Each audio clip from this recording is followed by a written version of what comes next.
네, 이어서 검찰의 감찰이 제대로 이루어지고 있는지, 왜 이런저런 얘기들이 나오는지 이효영 변호사의 뉴스와법에서 더 자세히 짚어보도록 하겠습니다. 이 변호사님 어서 오십시오. 안녕하세요.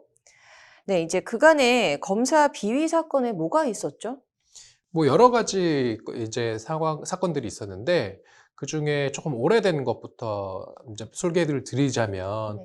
그 대표적인 이제 사람들의 뇌리에 남아 있는 게 그랜저 검사 사건이 있었던 것 같아요. 네. 저도 이제 이 사건은 좀 검찰의 어떤 비위와 관련된 종합 선물 세트다 이렇게 네. 말씀드릴 수 있을 것 같은데 이게 2008년도에 이제 서울중앙지검 형사 2부 부부장 이제 정인균 검사가 친구로부터 그 친구죠. 이 네. 친구가 자기가 고소한 사건이 있는데 네. 이 고소를 했으니까 당연히 고소당한 사람들이 있겠죠. 네. 이 고소당한 사람들을 좀 엄하게 처벌해달라. 네. 라고 청탁을 한 것에서부터 시작이 됐어요. 네. 그러니까 이러한 청탁을 받은 정인균 검사가 이 사건을 담당한 검사가 있지 않겠습니까? 지금 네. 고소가 되었으니까. 네. 이 고소 사건을 담당한 후배 검사한테 기록을 잘 살펴달라. 음. 근데 그 취지는 뭐냐면 엄하게 처벌해달라 이제 그런 거겠죠. 네. 근데 이 사건이 뭐냐면 이제 아파트 개발 사업과 관련해서 이제 청탁을 넣은 그 사람이 상대방 이제 투자자 4명을 배임죄로 고소를 한 사건이었는데 네. 이게 결과적으로 사실은 배임죄가 성립할 수 없는 사건이었던 것 같아요. 네. 그래서 실제로 이 사건을 이제 1차로는 경찰에서 조사를 했는데 경찰에서는 무혐의 의견으로 이제 중앙지검으로 송치를 한 사건이거든요. 네. 그랬는데 결과적으로 이 정인균 검사로부터 지시를 받은 그 후배 검사가 이 이제 투자자 4명 고소당한 사람들을 경찰의 불기소 의견과는 달리 네. 기소를 했어요. 불구속 기소를 했고 네. 실제로 이렇게 4명의 어떤 투자자들은 그러면은 이제 결과적으로 죄가 없는 사람이었던 것이 드러났는데 네. 어쨌든 기소가 되었고 1심에서 무죄, 2심에서 무죄, 대법원까지가 계속해서 결국은 무죄 확정 판결을 받았는데 받고 나서 이 사람들이 이 건설업자, 자신들을 고소한 그 건설업자와 담당 검사가 유착이 있다라는 정황을 알게 된 거예요. 네. 그래서 이제 정인균 검사와 사건을 담당했던 검사를 고발을 했는데 여기에서 또 하나 이제 사건이 이 고발 사건이 이제 새로 발생했잖아요. 네. 이 고발 사건에 대해서 검찰이 무혐의 처분을 해요. 네. 근데 실제로 이 정인균 검사가 이제 이렇게 청탁을 들어준 대가로 이제 그랜저도 제공받고 네. 이렇게 뇌물을 받았었는데 네. 이 검사가 이제 자신이 이제 이 고발이 지금 되었지 않습니까? 그 청탁을 받고 사건에 관여를 했다라는 그런 정황에 대해서 고발이 들어오니까 자기가 받았던 이 그랜저 차값을 반환을 해요. 바로 네. 고발되자마자. 그랬더니 이 사건 고발 사건을 담당한 검사가 무혐의 처분을 합니다. 그러면서 이거는 뇌물이 아니라 빌렸던 돈이다. 그래서 일반적인 사건이라고 하면 바로 이거는 뇌물죄로 보통 몇 천만 원 정도 되면은 뭐 구속 수사 받고 이렇게 되는데 네. 그러니까 제 식구 감싸기를 했던 거죠, 여기서. 근데 이게 나중에 방송에 보도가 되면서 그의 국정감사에서 이제 난리가 나고 그러니까 다시 수사를 해라. 당시에 이제 검찰총장이 김준규 검찰총장이었는데 네. 재수사를 지시를 했고 결국 이제서야 이렇게 PD 이제 그 방송에 나가고 국정감사에서 다 폭로가 되고 이러니까 재수사 지휘가 됐고 그로 인해서 이제 조사를 받은 결과 이제 징역 2년 6월에 벌금 3,514만 원을 받고 네. 이렇게 처벌까지 됐던 사건이거든요. 네. 이 사건이 보면은 어떤 검찰의 비위의 종합 선물 세트죠. 네. 예, 사실은 기소하면 안 될 사람들을 청탁을 받아서 기소를 했고 그것이 또 고발이 되니까 또 그러한 어떤 범죄를 저지른 검사들은 또 무혐의 처분이 나고 이게 만약에 방송이나 국정감사에서 논란이 안 됐으면 묻혔겠죠. 네. 그러니까 이런 어떤 검찰의 어떤 비위 사건이 있고 그다음에 최근에는 이제 한명숙 전 총리에 대한 어떤 그런 위증 교사 의혹 사건이 네. 있고 그다음에 뭐 검언 유착이라고 하죠. 네. 예, 그래서 채널A 이동재 기자와 그다음에 한동훈 검사장 사이에 뭔가 유착이 있는 거 아니냐. 네. 이건 아직까지는 뭐 의혹에 불과하고 수사 결과를 지켜봐야 되겠지만 여러 뭐 이러한 검찰의 비위 이러한 것들은 좀 역사가 꽤 깊은 그런 상황인 것 같습니다. 네. 네, 이게 조금 어쨌든 이런저런 비위 사건이 좀 있는데 그래서 좀 검찰에 대한 감찰 기능이 좀 있어도 유명무실하다 좀 이런 얘기가 많은데요. 좀 이런 말들이 나오는 이유 또는 배경에는 뭐가 있을까요?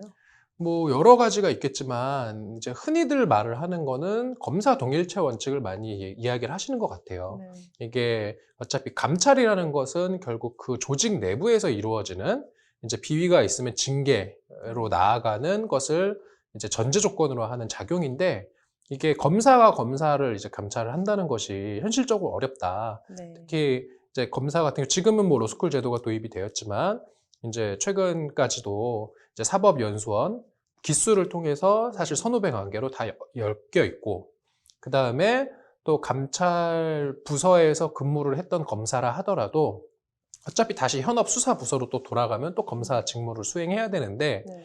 이렇게 서로 선후배로 엮여 있고, 그 다음에 같은 검사, 선후배, 이런 좀 어떤 환경 때문에 그 감찰을 받는 사람의 청탁에 네. 아마 상대적으로 좀 취약한 것이 아니냐. 그러다 보니까 좀 솜방망이 감찰 또는 제 식구 감찰이 되는 것이다. 네. 이러한 좀 비판이 많이 있었던 것은 사실입니다. 네. 그렇다면 지금 현재 지금 대검찰청 내에서 저 감찰 시스템이 지금 어떻게 되어 있습니까?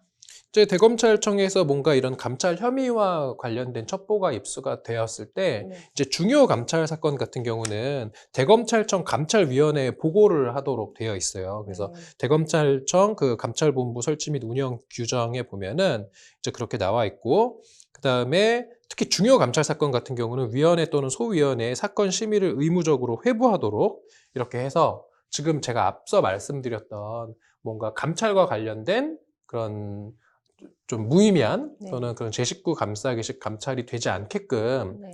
하는 그런 좀 제도가 들어와 있고, 또 최근에는 이제 그 대검찰청 감찰부장 같은 경우는 아예 외부에서 이제 영입을 하도록 그 개방형 공모라고 하지 않습니까? 네. 그렇게 해서 검찰 내부 인사가 아니라 이제 외부에서 법률가를 이제 위촉을 하는 방식으로 감찰의 어떤 공정성 또는 독립성을 조금 추구하는 그런 방식으로 법 제도가 개정되어 있는 상황입니다. 네. 그렇다면은 이런 검찰과 같은 이런 수사기관 감찰을 위해서 좀 가장 중요한 게 뭐라고 보시나요? 결국은 공정성이겠죠. 이제 감찰의 결과가 공정해야 된다. 이게 핵심인 것 같고, 그러한 공정한 감찰을 담보하기 위해서 지금 뭐 개방형으로 외부에서 이제 감찰부장도 임명을 하고, 그다음에 감찰위원회를 두어서 뭔가 그 감찰을 직접 담당하는 그런 검사의 독단적인 어떤 결정을 하지 못하게 위원회의 심의를 거치게 좀 그렇게 하고 있는 것 같은데, 그럼에도 불구하고 이 감찰의 어떤 이런 본류는 결국 검사가 수사를 제대로 하게 네. 하는데 거기에 좀 초점이 맞춰져야 되는 것이 아닌가 싶습니다. 네. 지금 말씀하신 대로 좀 뭐 공정성과 독립성이 보장이 되어야 되는 것 같은데 현재도 뭐 지금 여러 제도가 있긴 하지만 좀 이것들을 좀 더 확보하기 위해서는 좀 어떤 제도가 좀 있어야 된다고 보시나요? 저는 사실은 제도는 제가 뭐 이 제도를 직접 뭐 공부를 많이 한 사람은 아니다 보니까 네. 사실은 어느 정도 이미 완비가 되어 있는 것이 아닐까 네. 싶어요. 네. 그래서 감찰에 대한 문제 제기는 계속 수년간 있어 왔고, 제도를 이제 그때그때 개선을 많이 했는데, 그래서 그 제도의 어떤 문제뿐만 아니라 이 제도를 운영하는 그러한 사람들, 그다음에 그 제도를 둘러싼 문화, 이런 것들이 아울러 중요한 것 같고요. 특히 제도가 이미 지금 도입이 된 상태예요. 특히 그 감찰부장 같은 경우는 이미 외부 인사로 채워지고 있는데 네. 아마 검찰 내부적으로 뭔가 좀 공감할 만한 어떤 그런 감찰이 이루어지고 외부에서도 그런 감찰의 어떤 독립성을 확보해 주려고 하고 좀 노력을 하는 어떤 그런 문화가 좀 성숙되는 데 시간이 좀 필요한 거 아닌가? 좀 네. 그런 생각도 들고, 네. 그리고 지금 언론에서도 지금 다루고 있지만 네. 계속 그 검찰의 어떤 감찰과 관련된 공정성에 대한 어떤 외부적 통제에 이런 것들을 우리가 좀 더 신경을 써야 하지 않을까 그렇게 생각을 합니다. 네. 좀 이제 반면에서 이런 검찰의 좀 셀프 감찰을 없애겠다 해서 좀 법무부에 이런 감찰권을 이제 이관을 해라라는 얘기도 많이 나오는데요. 좀 이거는 어떻게 보십니까? 그 맥락에는 저도 뭐 공감을 하는데 그렇다고 대검의 감찰권을 아예 법무부로 네. 이관을 하는 것이 과연 맞나 하는 데는 조금 의문이 있긴 해요. 네. 감찰이라고 하는 것은 기본적으로 그 조직 내부적인 작용이거든요. 어떠한 행정기관이든 내부에서 징계는 어차피 내부 절차이거든요. 근데 그 기관의 기관장이 내부 소속 공무원의 어떤 비위, 이런 것들을 파악을 해서 징계를 하기 위해서 감찰을 하는 건데, 네. 그러면 기관 내부의 절차이니까 당연히 대검 역시도 검찰청 내부에 감찰 권한을 두는 건 너무나도 당연한 것이고요. 네. 그것을 법무부로 아예 통째로 이관을 하는 것은 저는 좀 본말이 전도된 것이 아닐까 싶고, 네. 지금 나아가고 있는 방향, 그렇지만 우리가 계속 다루고 있었던 검찰의 내부 직원 감싸기, 네. 이런 것들이 사실 있었던 것은 사실이니까 네. 이러한 것을 바꾸기 위해서 사실 외부에서 전문가들이 검찰로 들어가서 그 안에서 공정한 감찰이 이루어지도록 제도가 마련되어 있기 때문에 네. 이러한 제도가 보다 실질적으로 운영될 수 있게 우리가 도와줄 필요가 있다. 제도를 계속 너무 빨리빨리 바꾸는 것도 저는 바람직하지 않다고 봅니다. 네. 이게 좀 요즘처럼 법무부나 검찰이 갈등의 골이 깊었던 적이 없었던 것 같은데 좀 합리적인 방안이 좀 마련돼야 될 거는 같네요. 오늘 잘 들었습니다.